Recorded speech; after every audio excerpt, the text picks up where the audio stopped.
حضرت جابر بن عبداللہ انصاری رضی اللہ عنہما سے روایت نقل کی ہے کہ آپ صلی اللہ علیہ وآلہ وسلم نے وحی کے رک جانے کے زمانے کے حالات بیان فرماتے ہوئے کہا کہ ایک روز میں چلا جا رہا تھا کہ اچانک میں نے آسمان کی طرف ایک آواز سنی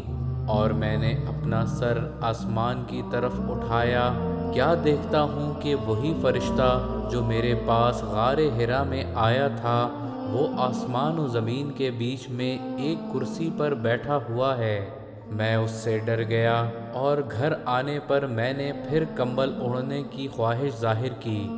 اس وقت اللہ پاک کی طرف سے یہ آیات نازل ہوئیں، اے لحاف اوڑھ کر لیٹنے والے، اٹھ کھڑا ہو